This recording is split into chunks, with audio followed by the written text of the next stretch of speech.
She said, "I want an open relationship. I'm not ready to be exclusive." I said, "Fine." Then I actually started seeing other people. She called me crying, saying that's not what she meant. Hey viewers, before we move on to the video, please make sure to subscribe to the channel and hit the like button if you want to see more stories like this. Thanks. I met Lena at a friend's rooftop party last summer, the kind of night where the city feels alive and you forget you have work the next morning. She was standing near the bar, laughing at something one of my coworkers said, and I remember thinking she had one of those smiles that made you feel like she already knew you. We started talking about nothing in particular, movies, travel, random memes, and I swear 2 hours passed before I realized the party around us had emptied out. When I walked her home, she made some joke about not letting guys walk her to her door because that's how you get kidnapped, but she said it with a grin that told me she didn't really mind. I texted her the next morning. She replied immediately. From that day, it was like someone hit fast forward. We were seeing each other every other night. Dinners, lazy Sundays, shared playlists, her head on my chest while she scrolled TikTok and laughed at videos I didn't even understand. She was intense in a way that made you feel lucky just to be around her. One moment she was affectionate, warm, asking about my family, and the next she'd pull away, go quiet, and say she needed space. It was confusing, but I told myself that's just how modern dating is. Messy, nonlinear, complicated. And I didn't want to be that guy who pushes for labels too soon. She'd tease me sometimes. "You're such a relationship guy, aren't you?" And I'd laugh it off, pretending it didn't sting. Because yes, I was. I wasn't looking to play games. I like consistency. I like knowing where I stood. But with Lena, everything felt like walking a tightrope over a foggy canyon. The highs were addictive, spontaneous road trips, surprise coffee deliveries at work, the way she'd grab my face and kiss me mid-sentence. And the lows were quiet, cold, like she could turn the warmth off at will. Still, I stuck around. She had this way of making you feel like the problem was in your head, that if you just chilled out, everything would be fine again. When my best friend Mark asked if we were official, I hesitated. "I think so," I said. "We haven't really talked about it." He gave me that look, the one that means you know better, but I brushed it off. Then, one night, we were lying in bed, her scrolling through her phone, me tracing lazy circles on her back, when she said it out of nowhere. "I just don't want to rush into something serious, you know? I really like you, but I'm not ready for, exclusivity." It hit like a bucket of cold water. I asked what she meant exactly, but she just said, "I want us to be open. No pressure, no rules. Just honesty." I stared at the ceiling, heart pounding, trying not to sound hurt. She added softly, "I don't want you to think I'm seeing anyone else right now. I just don't want to feel boxed in." And like an idiot, I said, "Fine." I thought I was being mature, respectful, understanding. But deep down, I think I already knew. I'd just agreed to be her backup plan. The next morning, she acted like nothing happened. She kissed me on the cheek, stole one of my hoodies, and said, "Don't forget we're meeting up Friday."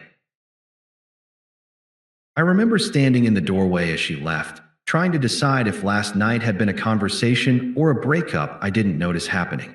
Friday came. We went out with a group of her friends, mostly people from her yoga studio, all free spirits who spoke in vague sentences like, "Labels just limit your energy." I nodded along, pretending to get it, but the whole time I felt like an outsider. Lena, on the other hand, looked right at home, laughing, tossing her hair, talking about vibes and connection. When we got home, she curled up next to me like everything was normal. I asked quietly, "So this open thing, how do we define that?" She sighed, like I'd asked her to do my taxes, and said, "We don't have to define it, babe. It's just about being honest. If something happens with someone else, I'll tell you. And if something happens with you, you tell me. No guilt, no control." She said it like she was offering me freedom, but it didn't feel like freedom. It felt like a door creaking open, just wide enough for me to hear footsteps leaving. I tried to play along. I told myself I could handle it. For the first week, nothing seemed to change. She still texted every morning, still came over, still kissed me like she meant it. I almost convinced myself it was just a theoretical idea, something she said to sound modern. Then came the little shifts. She'd say she was grabbing drinks with friends and come home late, smelling like men's cologne. She'd laugh at her phone, hide the screen, then tell me I was acting jealous. One night, she was half asleep on my chest and murmured a name that wasn't mine. I told myself I misheard. Every time I tried to bring it up, she'd make me feel like I was the one crossing a line. "This is why people can't be honest," she'd say. "You say you're fine with it, but then you get weird." So I shut up. I convinced myself it was just a phase, that she'd get it out of her system. Meanwhile, I stopped sleeping well. Every time she went out, I stared at my phone like an idiot, waiting for a text that never came. One Saturday morning, she posted a story, her clinking glasses with someone, captioned, "New energy sparkles." The glass wasn't the problem, it was the reflection in the window. A man's face, half visible, smiling. When I asked about it, she just said, "You're reading too much into things. It's just a friend." That was when it hit me. She didn't want an open relationship. She wanted a safety net. Someone who'd listen to her day after she finished flirting with strangers. Someone who'd make her breakfast, fix the Wi-Fi, and still be waiting when she was done exploring. And I was dumb enough to play the role. Mark saw right through it. He came over one night, watched me scrolling her feed like a zombie, and said, "Man, you're not in an open relationship. You're just single and don't know it yet." He was right. But instead of leaving, I said something even dumber. "I'll give it a little more time. Maybe she'll figure it out." Spoiler, she did figure something out. Just not what I hoped. After that night, things settled into this strange rhythm that wasn't really a relationship anymore, but also wasn't nothing. Lena would disappear for days, busy with work, catching up with friends, going to yoga retreats. She always had an excuse, and every time she reappeared, she'd act like nothing happened. She'd show up at my door with coffee, kiss me like she hadn't just gone silent for 72 hours, and ask, "Did you miss me?" I always said yes. I wish I'd lied. When we were together, she'd be sweet, attentive, present. She'd lean her head on my shoulder during movies, cook breakfast in her oversized hoodie, and talk about future vacations we'd maybe take someday. But every time I got comfortable, she'd pull away again, like emotional whiplash. It started to feel like she was pressing invisible buttons, keeping me right where she wanted me. Close enough to be convenient, far enough to stay free. One night I finally said, "You know, it feels like you're not really here when you're here." She rolled her eyes. "God, you're so intense sometimes." This is exactly why I didn't want something exclusive. I can't be around that pressure all the time. Pressure. That's what she called me asking if she was seeing someone else. I stopped asking. I stopped talking much, honestly, but I still stayed, because I thought leaving would make me the bad guy, like I couldn't handle her boundaries. I told myself that maybe this was just how modern love worked, that being chill was what adults did. The truth? I wasn't chill. I was numb. Every time she posted a photo that hinted at another man, a drink across the table, a jacket that wasn't mine, a hand that lingered too close, it felt like getting punched in slow motion. And every time, I swallowed it down, telling myself I'd chosen this. Then, one Thursday night, she called while I was gaming with Mark. Her voice was soft, a little drunk. "Can you come over?" she asked. I went. Of course I did. When I got there, she was in one of my old shirts, candles lit, everything perfect. She wrapped her arms around me and whispered, "I missed you." It was good, too good. That kind of intimacy that makes you forget all the red flags. But halfway through, her phone buzzed on the nightstand. I didn't look, I didn't want to, but she did. She froze, glanced at the screen, then flipped it over. Her whole body language changed, stiff, distracted, like she'd remembered she was supposed to feel guilty, but didn't want to. Afterward, she fell asleep instantly. I couldn't. That was the night something in me snapped, quietly, like a switch flipping. I lay there staring at her, realizing I wasn't even angry anymore, just empty. In the morning, she left early for brunch with the girls. Mark texted me later, "Bro, I saw her at the corner cafe with some guy, holding hands." I didn't even reply, because for the first time, I wasn't surprised. I just sat there, staring at my reflection in the dark TV screen, and thought, "You deserve this, man. You agreed to it." But then, something shifted. Maybe it was exhaustion. Maybe it was pride finally waking up. Whatever it was, I realized. If she could play this game, so could I. If we were open, then it was time for me to actually be open. It started small, not revenge, not even defiance. Just curiosity. One night, I was scrolling through my phone, staring at her New Energy Sparkles story for the 100th time, when I saw an old notification from a dating app I'd downloaded months ago and never used. I opened it out of boredom. Half an hour later, I'd rewritten my bio, changed my photos, and hit reactivate. I wasn't even expecting anything. But within a day, I had matches. Actual, normal women. People who seemed interested. People who didn't treat attention like a currency. That first week, I went on one date, just coffee with a girl named Emily. She was funny, down to earth, worked in marketing. No games. No cryptic texts. No disappearing acts. I didn't tell Lena, obviously, but I also didn't lie. The second date was dinner. The third, drinks that turned into a long walk by the river. Then a kiss that felt like something I'd forgotten existed. Soft, simple, honest. When I woke up the next morning, I had this bizarre mix of guilt and clarity. Because it hit me, I'd done nothing wrong. Lena was the one who wanted an open relationship. I was just finally playing by her rules. That weekend, she texted me for the first time in days. Lena, you've been quiet. Everything okay? Me? Yeah, just busy. Lena, with what? Me? You said we were open, remember? No reply. Then, 20 minutes later, Lena, oh, okay, just don't do anything stupid. That line, don't do anything stupid, stuck in my head. Like she still thought she had veto power over my life. So, the next night, I posted something small. Just a photo of 2 cocktails on a bar table. No caption, no tags, no faces. By the next morning, I had 7 missed calls and 3 texts. Lena, who's the drink for? Lena, are you seriously seeing someone? Lena, so you're trying to hurt me now? It was almost funny, the sudden panic from someone who'd insisted we keep things open. When I didn't respond, she called. I let it ring. Then she texted again. I just didn't think you'd actually do it. That line, I just stared at it for a long time. Because that was the truth. She never thought I'd have the guts to move on. She thought open meant she got freedom while I waited around. For once, I didn't argue.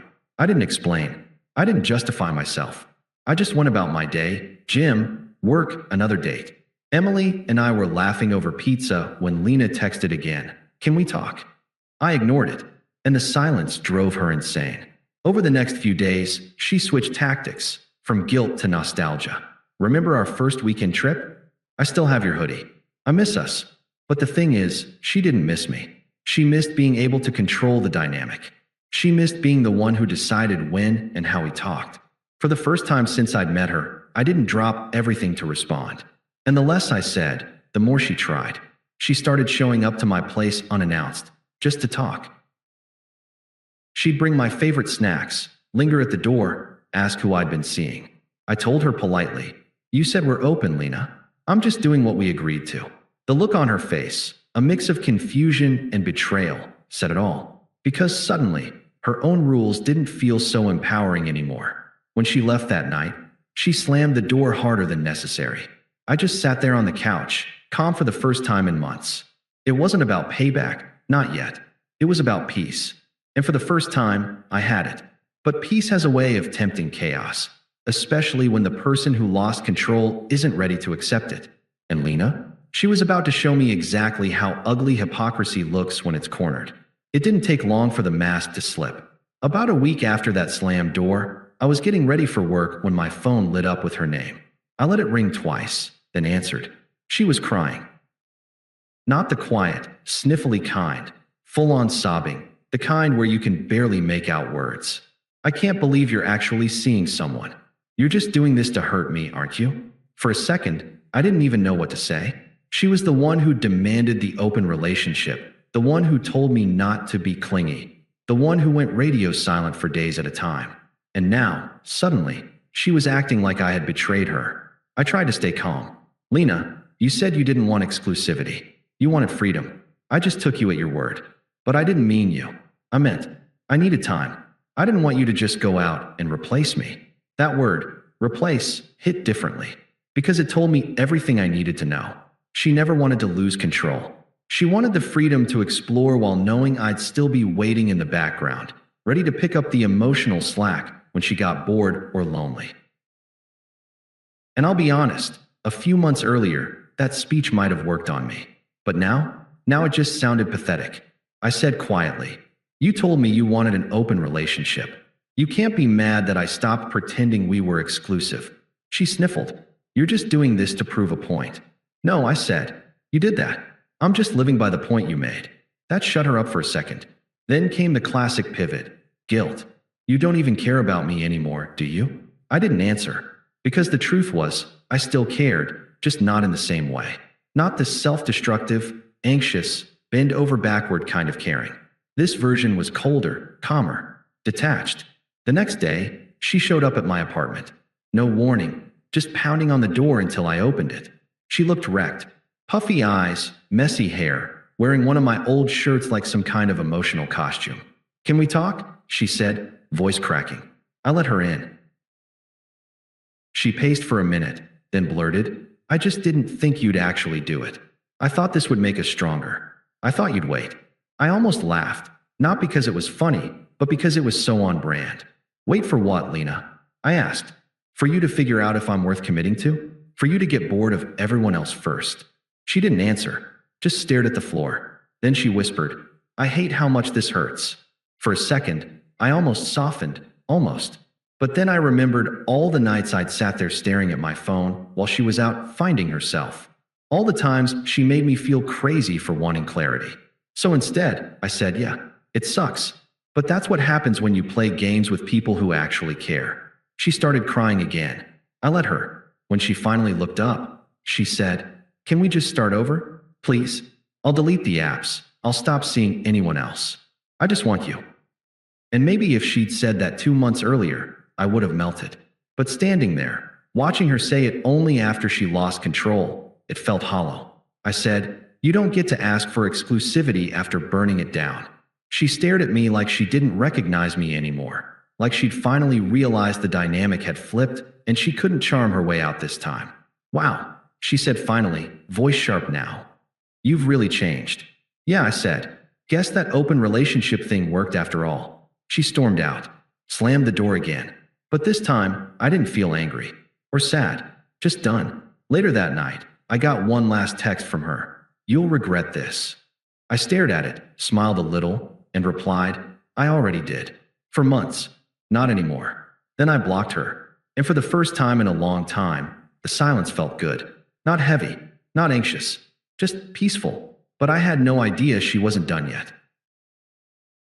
Because people like Lena, they don't accept losing control quietly. And the next time I saw her, she wasn't crying. She was angry. It took about 2 weeks for her to reappear. I'd almost started believing the silence would last, that maybe she'd moved on and I could finally breathe without waiting for the next emotional boomerang. But people like Lena don't vanish. They circle back when the attention fades. She texted out of nowhere, "Hey, can we meet? I just want to talk. No drama, I promise." I ignored it for a day, then 2. On the 3rd, she sent another. "Please, just coffee. I need closure." I don't know why I agreed. Maybe I wanted closure too, or maybe I wanted to prove to myself that I could look her in the eye and not fall apart this time. We met at this small cafe near the park, the same one we used to go to after Sunday walks. When I got there, she was already sitting at a corner table, hair done perfectly, makeup soft and understated. The version of her that always appeared when she wanted something. "Hey," she said softly, like nothing had ever happened. I sat down. "Hey." There was this long, awkward silence before she finally said, "You look good." I nodded. "Thanks. You too." She smiled like she took that as an invitation to open up. "I've been thinking a lot," she started. "About us. About what went wrong. And I don't like how we ended things." I didn't say anything. She kept talking. "I know I said I wanted freedom. I thought that's what I needed. But being with other people, it made me realize what we had was real. You were stable, kind, honest. I miss that. I miss you." There it was, the nostalgic script. The self-discovery monologue. I could have recited it with her. She reached across the table, fingers brushing mine. "I don't care about anyone else," she said. "I want to make this work. For real this time." For a moment, I just looked at her. She was beautiful. She always had been. But for the first time, I could see right through it. The performance. The charm. The selective vulnerability that only appeared when she needed to win. I leaned back, folded my hands, and said quietly, "You know what's funny?" She blinked. "What? You wanted freedom. I gave it to you. And when I finally took it too, you realized you didn't like the taste of it." Her face tightened. "That's not fair." "No," I said. "It's completely fair. You made the rules. You just didn't think I'd play." She sat back, arms crossed now. "So what? You're done?" Just like that. I nodded. "Yeah, I am." Her eyes watered, not anger this time, but shock. She wasn't used to me being composed while she fell apart. She said, "You can't just walk away like this." I looked at her for a long moment, then said the line that had been sitting on my tongue for weeks. "You wanted an open relationship, Lena." I just opened the door and walked through it. She didn't respond, didn't even blink, just stared, as if she couldn't process that the guy who once begged for her attention was now the one calmly ending things. I stood up, left a few bills for my coffee, and said quietly, "Take care of yourself." When I walked out, she didn't call after me. She just sat there, frozen. And as I stepped outside into the cold, I realized something I hadn't in months. I felt light, like I'd been holding my breath since the day she said, "Open," and I was finally exhaling. It's been 6 months since that conversation. Lena tried reaching out a few times. The usual "hope you're doing okay" messages, the late night "miss you" texts, the subtle likes on my Instagram stories. I never responded. Eventually, they stopped. I found out through mutual friends that her freedom didn't pan out the way she imagined. The guy she'd been seeing left after a few weeks. The next one ghosted her. By the time she realized she'd burned her best bridge, I was already gone. Not in a petty way, just done. Emily and I are still together. She's steady where Lena was chaotic. We talk about things instead of playing games. If something's wrong, she says it. It's not fireworks all the time. It's calm, it's easy, and that's exactly what I needed. Every once in a while, I'll scroll past one of Lena's posts, a selfie with some vague caption like "learning to love myself." And I don't feel angry anymore, just distant, detached. It's funny how fast the love of your life can become just another person you used to know. Sometimes Mark jokes about it. "Man, remember when you were basically her emotional support boyfriend?" I laugh, but it's a different kind of laugh now. Not bitter, just wiser. If I learned anything from that whole mess, it's this. When someone tells you what they want, believe them the first time. And if what they want doesn't include you, don't stick around waiting for them to change their mind. Because when someone asks for freedom, they're really testing how much of yourself you'll give up before you finally take your own back. I gave mine back piece by piece. The night I said fine. The moment I stopped checking my phone. The first time I said no. And the last time I looked her in the eye and realized she couldn't hurt me anymore. Lena wanted an open relationship. What she got was an open door. And when I walked through it, I didn't look back. Thanks for watching. Make sure to subscribe to the channel and hit the like button. What do you think about this story?